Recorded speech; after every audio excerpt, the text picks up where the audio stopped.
In today's video, papakita ko sa inyo kung paano mag-schedule ng PhantomBuster automations para patakbuhin daily at makagawa kayo ng system na gumagawa ng paulit-ulit na task habang nakatuto kayo sa pag-grow ng business nyo. What's up guys? I'm Ashley. At kung ginagamit mong PhantomBuster para sa research, outreach prep, lead generation, or social media tracking, ang pag-aaral kung paano mag-schedule ng automation mo ang magta-transform dito bilang totoong back-end system, hindi lang bastang isa pang tool na kailangan mong patakbuhin ng manu-mano. So first off, ano ba ang PhantomBuster? Isa tong automation platform na pwedeng mag-extract ng data at gumawa ng action sa iba't ibang website at social media platforms. Kumagana to gamit ang tinatawag nilang phantoms, mga mini-bots na gumagawa ng specific tasks tulad ng scraping, LinkedIn search result, visiting Instagram profiles, exporting email addresses for company websites, or pulling product reviews. You don't need to know how to code para magamit ang PhantomBuster. Ginawa talaga siya para sa mga marketers, founders, researchers, at kahit sino na gustong tumigil sa paulit-ulit na manual tasks. Ang pinaka-edge ng PhantomBuster ay yung versatility nito. Sobrang dami mong pwedeng gawin sa isang tool lang. Pwede mo siyang gamitin gumawa ng lead lists, mag-research ng influencers, mag-track ng competitors, mangolekta ng social proof, o kahit mag-automate ng part ng hiring process mo dahil may dozens of pre-built automations na available. Madali ka makakapagsimula at kapag sinabayan mo pa ang daily scheduling, it becomes a hands-off solution that keeps working in the background while you focus on higher value priorities. Ngayon, let's get into how to schedule the automations in PhantomBuster. Kung gusto mong sabayan ako, nilagay ko yung exclusive link namin sa description sa baba. Ang unang kailangan mong gawin ay i-click yun para makapag-start ka sa free trial nila. They do have a 14-day free trial na pwede mo ring i-try. Kailangan mo lang ilagay yung email address mo at i-click start free trial, tapos hihingin ka ng password. Kailangan mo rin i-confirm yung email address mo kaya siguraduhin mong accessible siya. Wala kang kailangan ilagay na credit card info. Pag nakalagin ka na, ganito naman ang itsura ng dashboard. Dito makikita mo lahat ng phantoms mo. Halimbawa, meron kang 20 phantoms at gusto mo makita kung alin yung may error, pwede mong i-click. Pwede ka rin mag-filter by strategy kung gusto mo. Halimbawa, gusto mong i-click yung extract leads, lalabas lahat ng phantoms na related sa strategy na yun, o pwede rin by platform. Pag pumunta ka naman dito sa solutions tabs, dito nakalagay lahat ng phantoms. Dito mo makikita at piliin kung yung gusto mong gamitin. Halimbawa, connect with profiles from a Sales Navigator search. This will extract Sales Navigator search results para makakuha ka ng bagong leads ng maramihan, mag-send ng follow-ups on schedule at mag-track ng results mo. Pwede ding automation na kumukuha ng LinkedIn profile URL ng mga contacts mo at pwede mong i-connect sa HubSpot account mo para mahanap yung mga nawawalang profile links at ma-update yung contacts mo. Other things like refreshing your contact list will detect outdated contacts, will switch companies, and keep your CRM up to date. Meron din silang all phantom section, for example, yung LinkedIn search export na automatic nag-export ng LinkedIn search mo papunta sa isang spreadsheet. They've also got things kaya na LinkedIn auto invitation acceptor na automatic na nag-accept ng pending connection request sa LinkedIn. Meron din Google Maps search to contact data kung saan pwede ka mag-extract ng emails, phone numbers, and social media info mula sa Google Maps search results, at marami pang iba. They even have stuff for Instagram follower collector, etc. So we're gonna use Google Maps search export bilang example. Ang gagawin mo lang ay pumunta sa Google Maps, tapos i-type mo halimbawa coffee shops Oregon. Ipapakita nito lahat ng coffee shops sa area na yon. Maybe you wanna zoom in a bit more to get all of the results here. Pagkatapos nyan, copyhin mo lang yung URL and i-paste mo dito. Piliin mo rin kung anong language ang gusto mo, ilang rows sa spreadsheet ang ipaprocess per launch, and the number of results to scrape. Meron ding settings dito na pwede mong extract ang GPS coordinates ng bawat location mo, maglagay ng name at iba pa. Pag okay na, i-click mo lang, then save. Tapos dito mo i-set kung gaano kadalas tatakbo yung automation para hindi mo na siya kailangan gawin ng manu-mano. Pwede mong piliin repeatedly at ilagay kung ilang beses per day mo gustong tumakbo. Maybe 3 times, 6 times a day. Depende sa'yo. Pwede mo rin piliin yung advance kung gusto mong iset sa specific na minutes, hours, o the days of the week. Super simple lang at customizable. So for now, gawin lang natin ng twice a day. So bakit mahalaga ang scheduling? Okay lang mag-run ng automation manually kung testing lang o minsanan lang gamitin pero hindi siya scalable. Pag sinet mo na, i-click mo lang ng launch at ready na agad yung phantom mo na tumakbo. Sa activity section mo makikita lahat ng results. Pwede mo rin export from there o diretsong tignan mismo dito sa dashboard. Optional step din, pwede mo actually i-connect sa Google Sheets kung gusto mo ng diretso papunta sa live document yung phantom results mo. Like sa team dashboard or personal tracker, i-link mo lang sa Google Sheets. You'll find this under the setup tab. Click link to Google Drive, authorize access, and select the sheet you want to send data to. Every time the Phantom runs, automatic niyang pinupush yung results papunta sa connected sheet. Super convenient ito kasi lahat ng automation output mo nasa isang lugar lang. Hindi mo na kailangan maghanap pa sa downloads. It's better than doing everything by hand, pero pag-schedule ng Phantoms ang talagang nagpapasimplify at nagpapalaki ng system mo. Kapag nakaschedule sila, tumatakbo araw-araw, nagkakaroon ka ng system na hindi maasa sa memory, energy o oras mo. Wala ng mga araw na makakalimutan o mamimiss na task o delayed na follow-ups. Kung gagamitin mo to para sa tracking, research o operations, yung consistency talaga ang nagdadala ng result over time. That's the difference between using a tool and building a system. So sige, pag-usapan natin ang pros and cons ng PhantomBuster. Isa to sa pinaka-flexible na automation platforms para sa mga solo founders at small teams. One of the biggest advantages ng PhantomBuster ay kung gaano karaming manual ang natatanggal nito, lalo na sa sales, marketing, recruiting, and research workflow. Yung mga tasks na dati naabot ng oras, gaya ng pag-pull ng data, daang-daang LinkedIn profiles, o pag-check ng social stats can be automated in minutes. Another benefit is that it doesn't require any technical experience. Malinaw yung mga template, guided yung setup, at karamihan ng mga use case, sapat na yung browser and spreadsheet para makapagsimula ka. Kapag gusto mo na mag-level up, pwede kang gumawa ng mas complex na workflows at gumamit ng API integrations. Kaya habang lumalaki yung business mo, lumalawak din yung value at makukuha mo sa PhantomBuster. Very versatile din yung tool. Pwede mo siyang gamitin para mag-gather ng data, mag-enrich ng profiles, o mag-monitor ng changes over time. Pwede mong repurpose yung mga Phantoms para sa iba't ibang use case. That makes it especially useful for lean teams that need to get more done with fewer resources. Pero syempre, may ilang downsides din. Merong may learning curve, lalo na kung nagli-link ka ng multiple Phantoms o nag-fix ng mga failed runs. Meron naman documentation, pero yung mga mas advanced na workflow, minsan kailangan mo pa rin i-test o humingi ng tulong sa community. Another limitation is that platform changes can break certain Phantoms. Minsan nadadama yung mga Phantoms. Halimbawa, kung mag-a-update si LinkedIn ng layout, pwedeng hindi mo na gumana yung LinkedIn scraper hanggat hindi nire-release ni PhantomBuster yung bagong update. This kind of fragility is common with scraping tools and something to expect periodically. Tandaan din na si PhantomBuster hindi nagsisend ng emails o gumagawa ng full outreach. Maganda siya para sa data collection, pero kailangan mo pa rin ng ibang tool para sa follow-ups or CRM. In short, solid tool si PhantomBuster para i-automate ang web research and data workflows, pero hindi siya one-click fix. Mas effective siya kung handa ka maglaan ng konting oras para gumawa ng repeatable systems. Quick look lang tayo sa plans and pricing options para alam mo kung ano yung aasahan. Pag ginamit mo yung exclusive link namin sa baba, i-click mo yung upgrade, tapos dadalhin ka sa pricing page. May ilang options sila na pwedeng monthly o annual. I-review natin yung annual kasi doon makakatipid ng 20% at makukuha mo yung best price. May free trial din kung saan makakuha ka ng 2 hours execution time, 1,000 AI credits, 5 Phantom slots, at limited exports plus bonus na 50 email credits. Para naman sa starter, pro, and team plans, pare-pareho lang yung features. Ang nag-iiba lang ay yung kung gaano karami ang kailangan mo. Halimbawa, sa starter plan na $56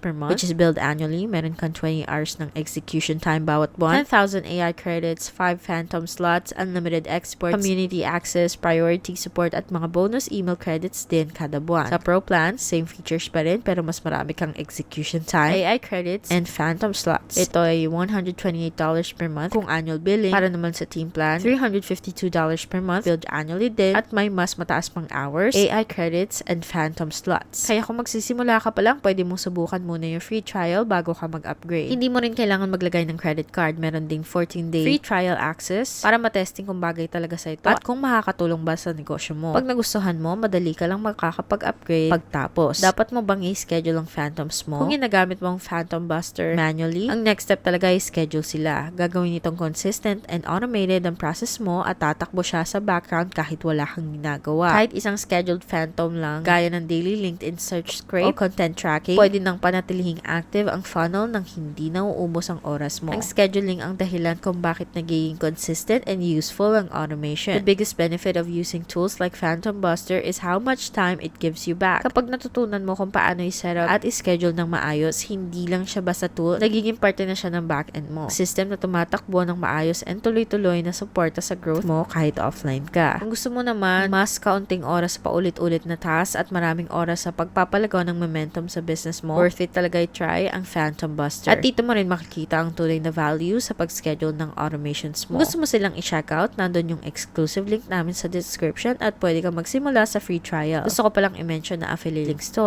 ibig sabihin, may maliit kami commission nung wala tong dagdag na gasto sa inyo. Kung gagamitin gagamitin mo man yung links namin, sobrang thank you in advance. This channel is about helping early stage founders and solo entrepreneurs grow smarter, faster, gamit ang tamang tools. Kung nakatulong sa yung video na to, huwag kalimutan mag-like at mag-subscribe and drop your comments or questions sa baba. Gusto namin makarinig from you. So, thank you so much sa panonood and see you in the next video.